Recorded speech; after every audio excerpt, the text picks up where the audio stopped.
Amen. Alléluia. Le thème aujourd'hui est la plus grande nouvelle de l'évangile. Amen. Dis à ton voisin, la plus grande nouvelle de l'évangile. Comme l'a dit le pasteur Paulelli, la plus grande nouvelle de l'évangile, c'est la bonne nouvelle. Ok? La bonne nouvelle en grec, dont l'étymologie.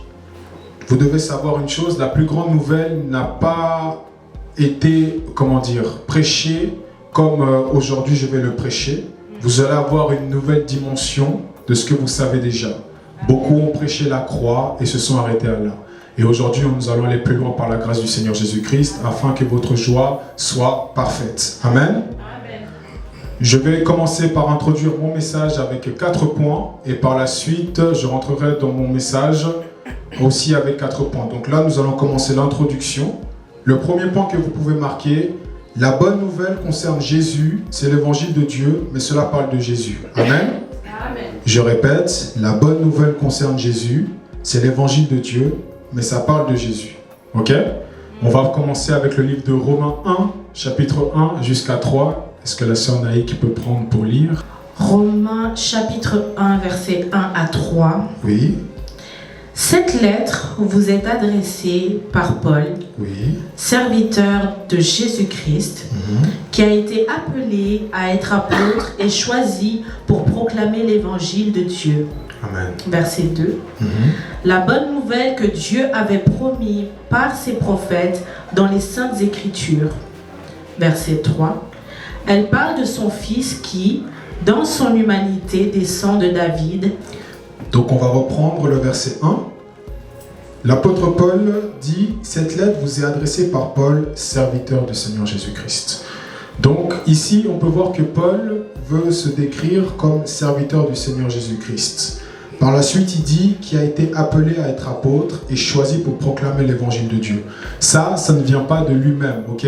C'est qu'il a eu une rencontre avec le Seigneur et le Seigneur s'est révélé à lui et il lui a dit la raison pour laquelle il était sur cette terre. Amen.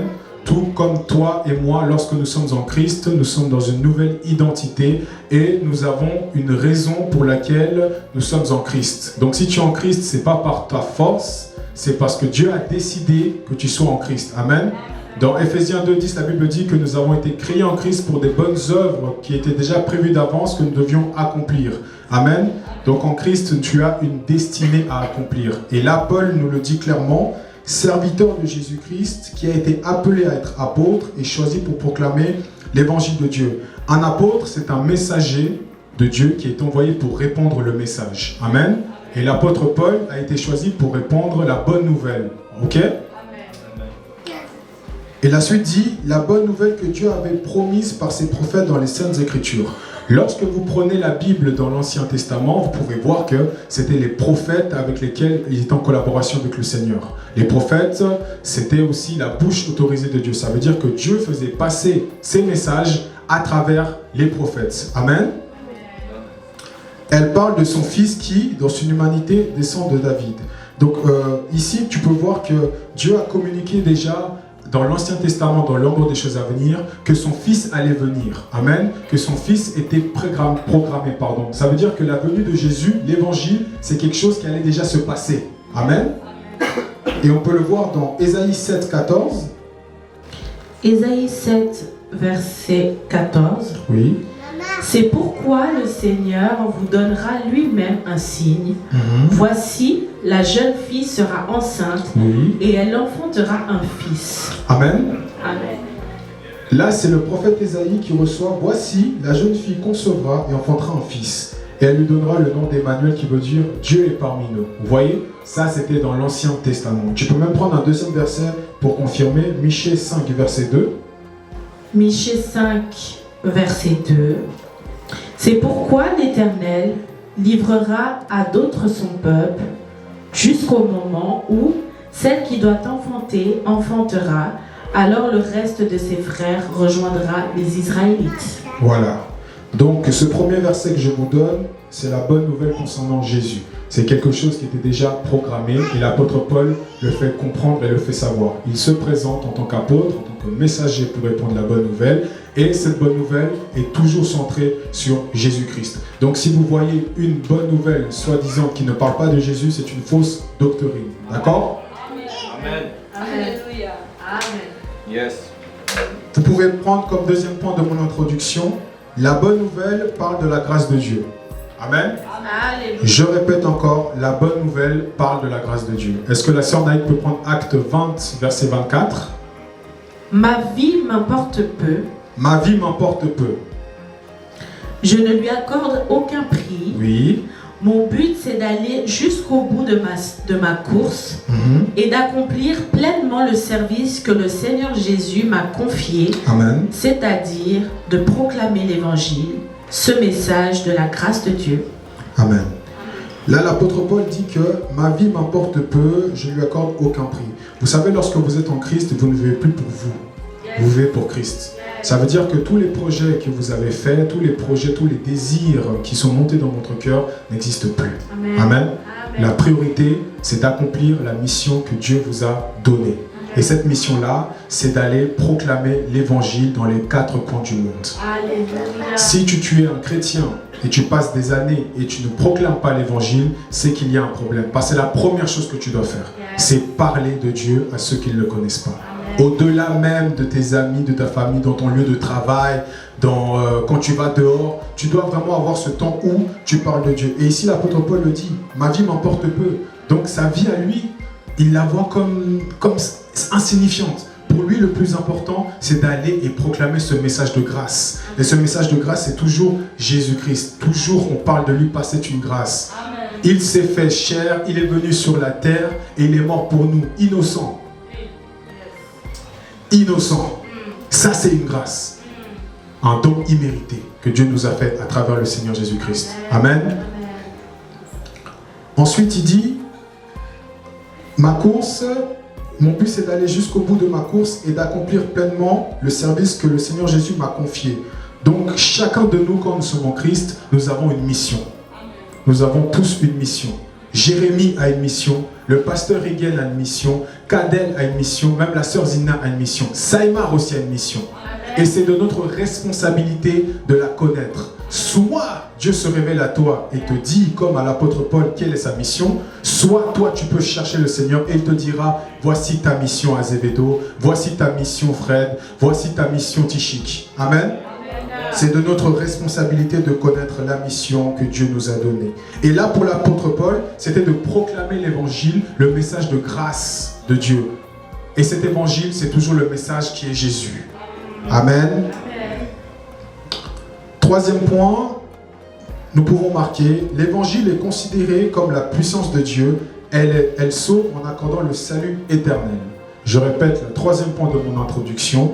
L'évangile est considéré comme la puissance de Dieu et elle sauve en accordant le salut éternel.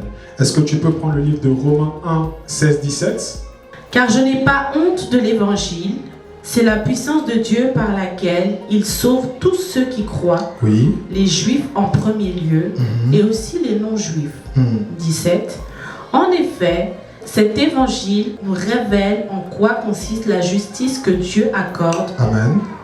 Continue. Elle est reçue par la foi et rien que par la foi, comme il est dit dans l'Écriture, le juste vivra grâce à la foi.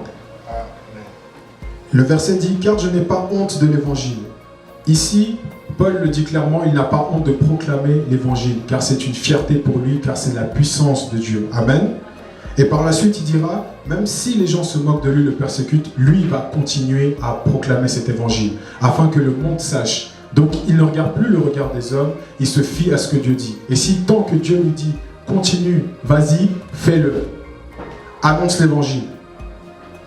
Et l'évangile, ce n'est pas juste un bon conseil de morale, mais c'est la force que Dieu transmet et la vie est sauvée du péché. Donc, à travers la puissance de Dieu, tu peux être sauvé et tu es sauvé de la vie du péché. Amen.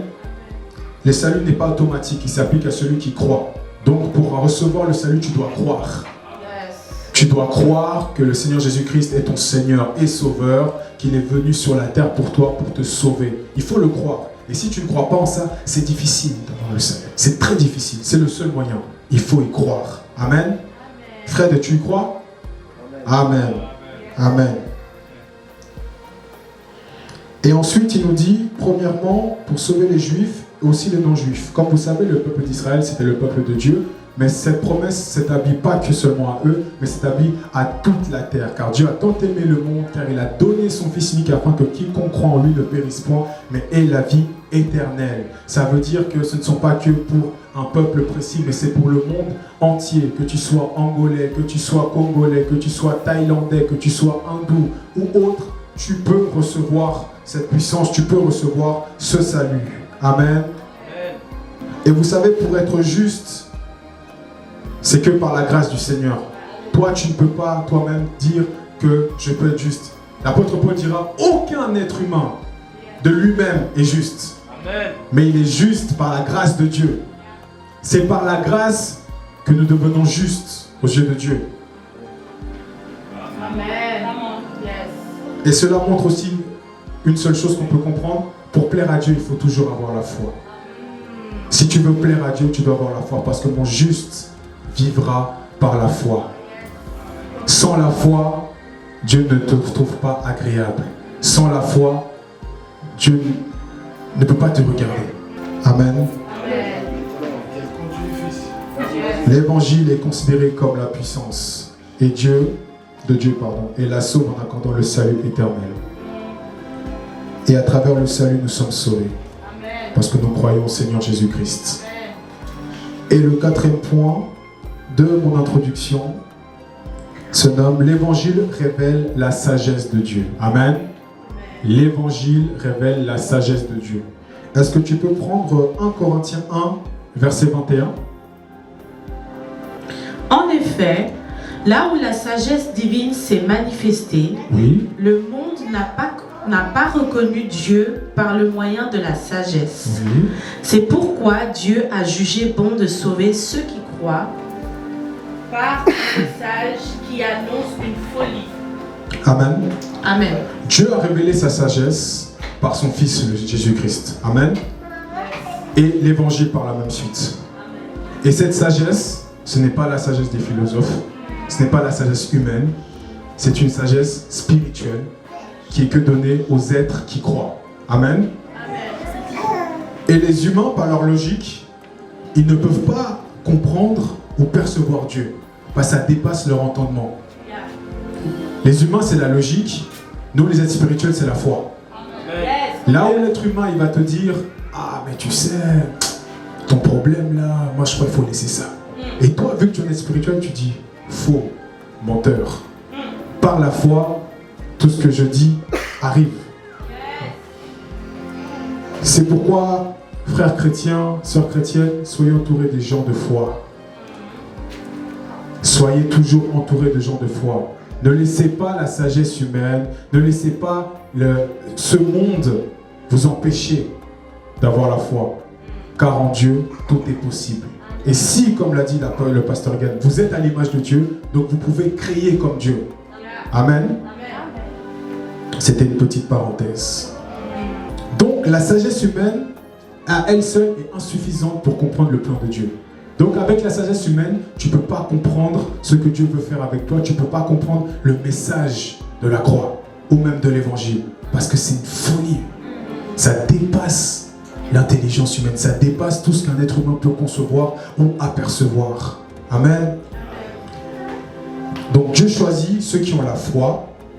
Dieu choisit ceux qui se fient seulement à lui. Donc si toi tu te fies seulement sur ton intelligence, tu te fies sur tes connaissances, sur les années d'études que tu as fait pour vouloir comprendre Dieu, mon frère, laisse tomber. Laisse tomber. Nous avons que la foi.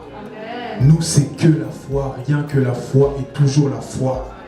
Ne viens pas ramener ta logique dans les choses de Dieu. Ne viens pas ramener tes trucs là dans les choses. Nous, c'est que la foi. Et tant que vous ne comprendrez pas ça, et tant que nous, chrétiens, nous ne prêcherons pas la foi, nous verrons encore des chrétiens souffrir, nous verrons encore des chrétiens se chercher, nous viendrons encore voir des chrétiens qui vont dire « Ah, Seigneur, Seigneur, Seigneur ». Frère, ne remets pas Seigneur sur la croix. Il a déjà fait ce qu'il a à faire. C'est de ta responsabilité de croire et d'avoir la foi. Il a fait sa part, maintenant fais ta part. Et si tu fais ta part, il ouvrira la porte. Parce que le Seigneur, c'est un gentleman. Il ne vous force pas à avoir la foi. il ne vous force pas. Libre arbitre. Tu veux avoir la foi, c'est de ta responsabilité. Tu dois nourrir cette foi, tu dois la chercher. Mais si tu ne veux pas, il va aussi te laisser. Que tu aies la foi ou pas, Dieu reste Dieu. Que tu aies la foi ou pas, Dieu reste Dieu. Amen. Mais il veut, par son amour, par son altruisme, que nous tous, nous puissions participer à cette gloire qu'il avait déjà prédestinée pour chacun de nous. Amen.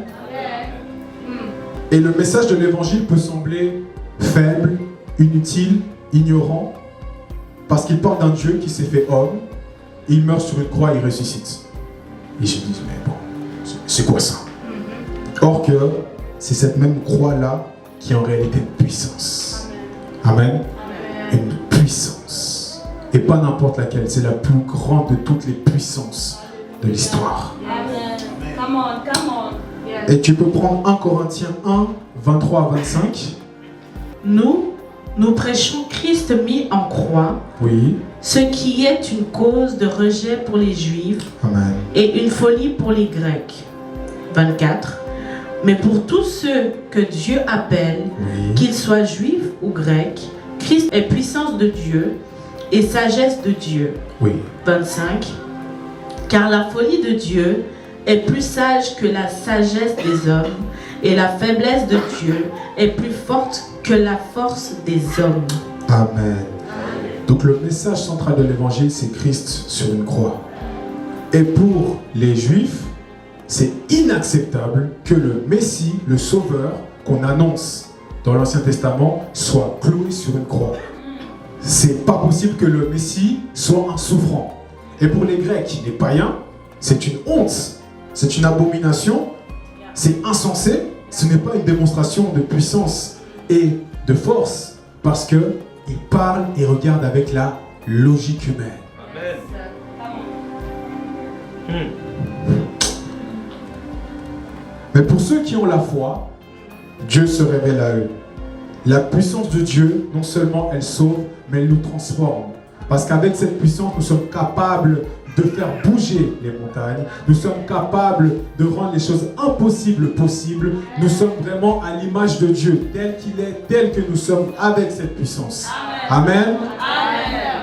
Et la sagesse de Dieu nous permet de comprendre le plan qu'il a pour nous. Amen. Et quand tu comprends le plan qu'il a pour toi, tout devient facile parce que tu sais exactement ce que tu dois faire. Tu ne tombes plus en rond. Et ce qui semble faible ou fou aux yeux du monde, comme la croix, en réalité est très puissante et c'est la chose la plus sage.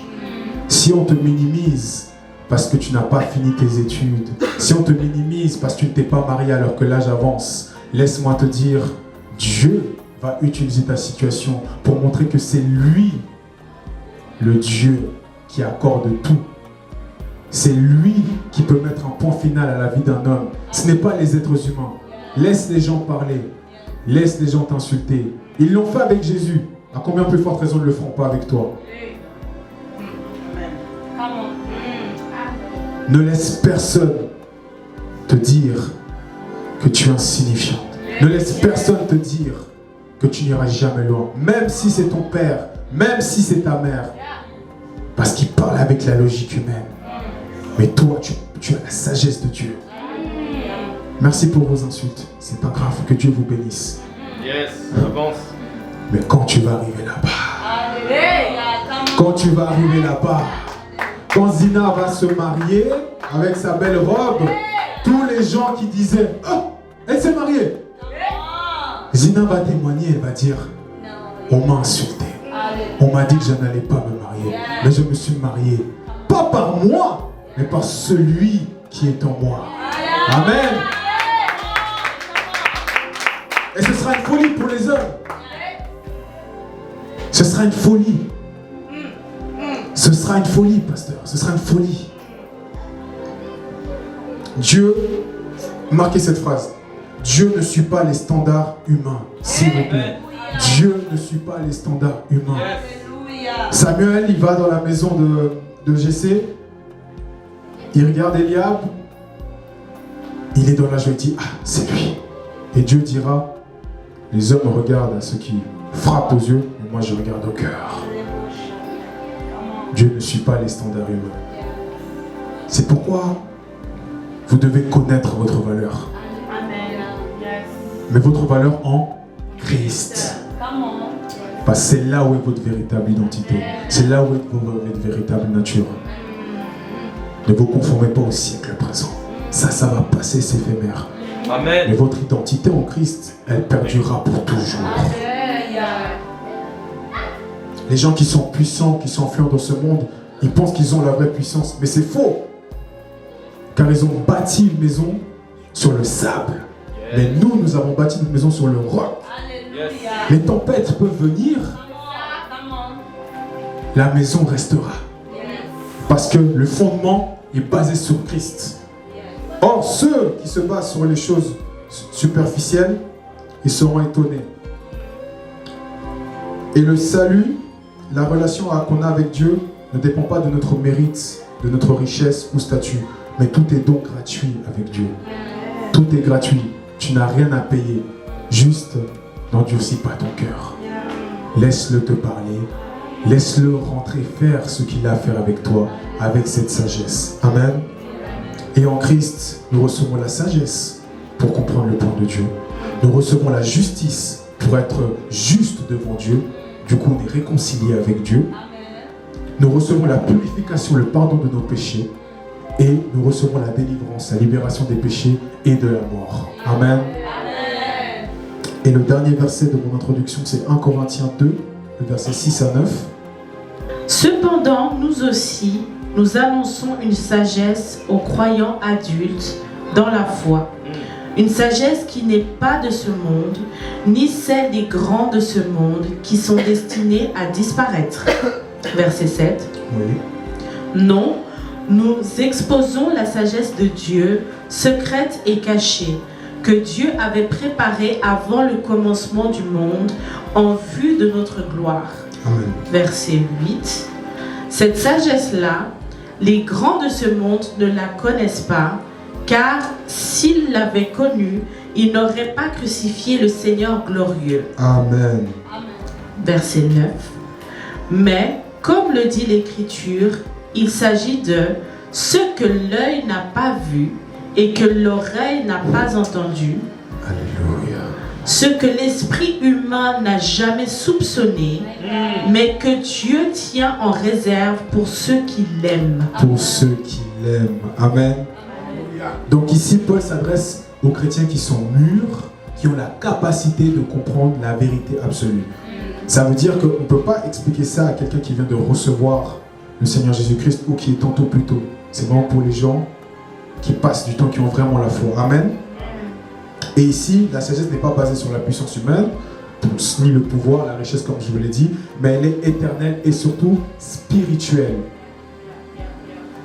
Donc elle a été prévue depuis, c'était une prophétie comme je vous l'ai dit, depuis, elle est arrivée à son terme. Et cette sagesse, elle est cachée aux yeux des hommes parce que eux, ils veulent se baser sur leur connaissance. Mais si toi, tu t'appuies sur le Seigneur et tu crois en lui, il te fera faire découvrir cette sagesse-là. Parce qu'il le fait pour ceux qui l'aiment, pour ceux qui croient à ce message-là. Amen. Et le but, c'est que tous les croyants puissent participer à cette gloire. Parce que Dieu est tellement amour qu'il veut que sa création puisse participer à cette gloire. Amen. Et ceux qui croient, qui sont sages ou puissants, ils n'ont pas encore compris le plan de Dieu. Ok? Et la sagesse de Dieu dépasse toutes les perceptions et imaginations de l'être humain. C'est comme là, le témoignage du pasteur Paul Elie. Moi, j'étais là, je me souviens. Si on lui avait dit ça en début d'année, elle n'allait pas croire.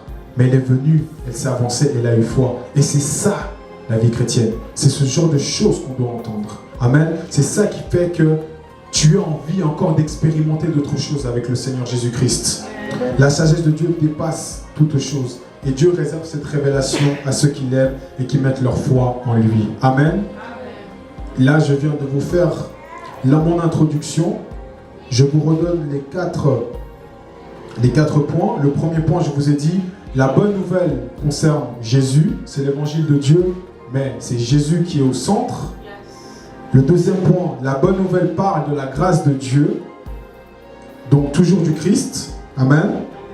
Troisième point, l'évangile est considéré comme la puissance de Dieu et elle sauve en accordant le salut éternel. Et le quatrième point, c'est l'évangile révèle la sagesse de Dieu. Et tout ça, c'est toujours parler sur la personne de Jésus, mais de différentes manières. Vous voyez, on parle toujours de Jésus, mais de différentes manières. Amen.